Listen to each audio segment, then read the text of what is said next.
So this week's episode of Demon Slayer, we get to witness the most intense and, one could say, not your average game of Dodgeball, where even if your head gets obliterated by the demonic balls that are just coming to destroy you, you still aren't out, like with typical Dodgeball, where one strike and you're out, and this was a very fun episode. And episodes like these really highlight why Demon Slayer is such a strong series, because typically with a shonen or any series with a lot of action hunting demons, they rely on pretty one-note tricks to make the reader or viewer very engaged with not too much planning to the battle at hand. And for the most part, this episode was just action. It was action after action after action, and there wasn't a single moment that wasn't interesting both on the production level but also on the written level. Obviously, when you look at pretty much everything on screen, the way they blend the 3D with 2D, when you have something of this speed and power bouncing around, the only way to detail it in a realistic way would be to use 3D camera work as well as 3D objects. And the way they were destroying the buildings, I am a sucker for environmental damage. I love it when anime games, anything, really goes the route of selling the destruction not just to the characters but the environment they are living in, and this was absolutely devastating. And the way they would just blend the 2D and the 3D and just the sword work, the dodgeballs basically. It was so amazing to watch just at a visual level, but when you were actually breaking down how the mechanics were actually functioning, it was actually pretty well written as well. This was definitely my favorite action sequence across all the Demon Slayer episodes up to this point. I really love tag teams, and anytime you have people working together, or in this case, two demons working together, the idea of the arrows were so interesting. I actually thought it was just one person doing all this, but when you see how the arrows can essentially redirect in terms of direction, in terms of where he wants things to go, and how you could actually use that to help your partner with her dodgeballs just absolutely being completely unpredictable. You go to attack onto the right and it will just move to the left, and you can't even see something like that happening. It's so interesting how the two could actually complement one another. You see it a lot with just the protagonists and how they'll work together, as we see with Tanjiro getting kind of like this extra sight that he would be able to see the arrows that he normally couldn't do. You typically expect the protagonist teamwork, but I'm glad to see for two demons who were only going to be around for probably a couple of episodes, one definitely seems like he's dead, the other not too far after him. So it's nice that within a couple of episodes we're seeing this level of teamwork, and you can understand why they were two of the top dogs within the demon world, and why they were some of the demon moons as they're called, which I really enjoyed, just seeing how the teamwork would just function, because it almost felt hopeless. Like, this isn't even the end stages, and you're kind of witnessing like almost like the mini boss before the final boss is how it was functioning, and that makes me really excited for future events, because if you're already showcasing such detailed demons at an entry level to your story, and this is just the beginning, you have so much room to explore. And I completely trust that this isn't a story where all the good ideas were at the beginning and then it kind of simmers out throughout the story. No, you can tell that there's going to be new and interesting ideas the deeper you go into this series, and it's really fun. I love how you have, even with Tanjiro, and how he has to adjust with the situation at hand. He's a character who knows he can't predict this, even though he can see these arrows. Eventually he's going to run out of steam. He can't just keep dodging them forever. And I love how he adapts on the fly, taking multiple forms of his water form and adjusting it based on the posture of one form, the manipulation of his sword with another, and combining it to create a new form and able to deal with a demon who basically is making him his bitch. And that was so interesting to see. And I love how they detailed the 3D like I mentioned, because when you have arrows bouncing around, or these like dodgeballs, and I'm gonna keep calling them dodgeballs because it just makes me laugh non-stop. Something else that makes me laugh is how this girl almost reminds me of that Ben 10 alien. I think it was like called Forearms or something. It just cracked me up this entire episode. I'm probably the only one who thought that, but that's just how my mind operates. But even with the funnier aspects to this episode, it was just so brutal watching this play out. And if it wasn't done in 3D as it was with the camera work being done in 3D for a good chunk of it, it would have felt rather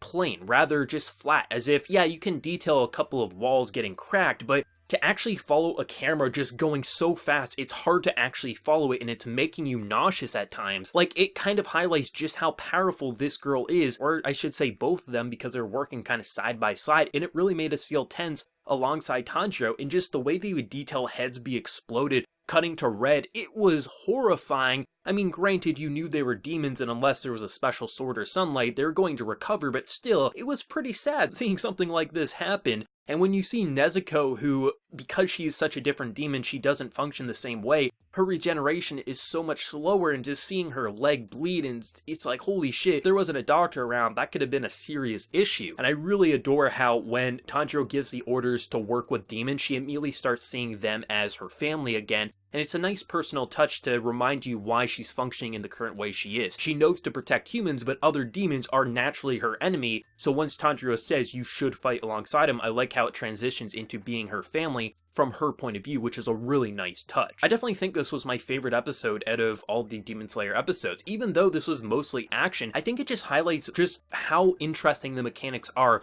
both on the Demon Slayer level as well as the demons themselves. The fact that these two just bizarre and absolutely ridiculous demons just feel so villainous, almost like they're having fun. This is a game of cat and mouse to them, and they literally are just playing dodgeball. From their perspective, this is a game to them, but then from our protagonist's perspective, this is absolutely a nightmare. And what do? Do you run away, flee for your life, or do you fight back? And if you decide to fight back, how are you supposed to deal with it when if you slash an arrow, it's just going to redirect you in a different direction? These balls are trying to just annihilate you, and you can't even predict them, and even when you can see them, it still is completely unpredictable. It was such a brutal and devastating episode, and the way the visuals just complemented the story at hand in terms of how it was written, it really felt like just such an interesting battle. And the fact that it's not even over and we witnessed this for 20 minutes and I'm still excited to see more, it really just goes to showcase how strong this sequence was. That you can keep me interested in them just dodging arrows and dodgeballs, and I'm like, yeah, keep on showing me this, and I can't wait to see where it's going to go.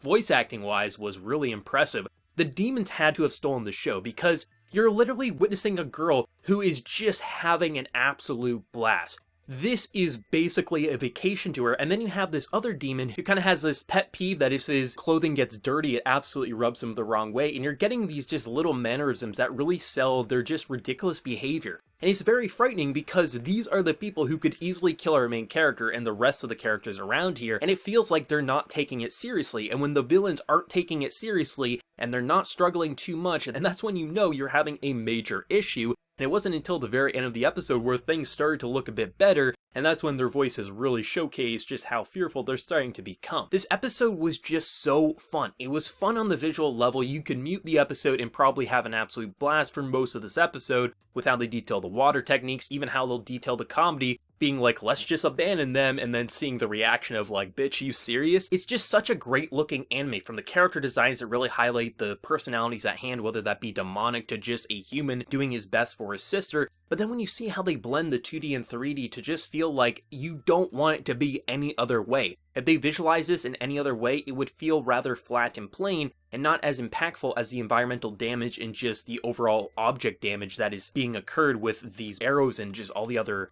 mechanics at play here. It was just so fun, and I love it when an anime like this, where I know the writing is solid, it has good character writing, good backstories, good world development, but I'm just like, you know what, if you want to give me an episode that is just pure action where characters are trying to hunt you down because that's what the top dog is saying to do, and you can just come out saying not only was this visually impressive, but it actually felt like there was planning and structure. It wasn't just, okay, insert another demon, have him be able to breathe fire, and then Tanjiro will slash a couple of times, maybe run around in a circle, and then he'll cut off the head. No, there was actually planning and structure to how the mechanics would complement the other two demons, how Tanjiro would adjust, whether that be him spinning around to loosen arrows, which is such a cool idea, which, you know, when you say it out loud, it's like, how can him, you know, kind of spinning around in a circle to get an arrow off his arm seem cool? But when you see it in execution, it's actually pretty damn impressive. This is why this is such a great series. Whether they want to go comedic, whether they want to go serious, or just have characters fighting for their life, you know you're going to get solid writing, and of course, because it is ufotable, you know you're going to have a visual spectacle to tie it all together. This was an absolutely incredible episode. This will definitely be an episode I'm sure plenty of people will just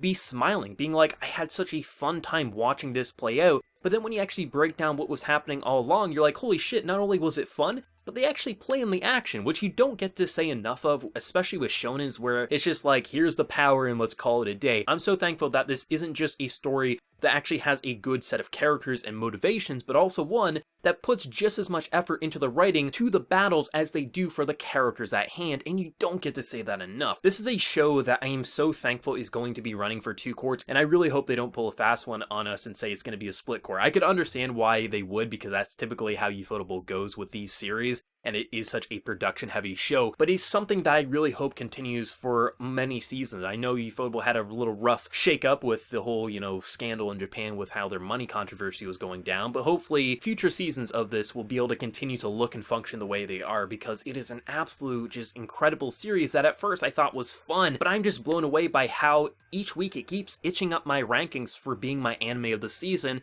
and I didn't think I was going to say that within the first few episodes of this series. I really enjoyed this week's episode. It was absolutely a blast to watch, but I'll be interested to hear from manga readers who probably enjoyed this fight in the manga. How did you find the adaptation? Did it bring it to life in the way that you were expecting? And for anime originals like myself, what did you think of this week's episode? Did you enjoy it as much as myself, or was it a bit of a letdown? Let me know your thoughts down in the comment section below. If you did enjoy this video, be sure to drop a like and also hit that subscribe button if you happen to be new. So until next time, everyone, please take care. Have a good one.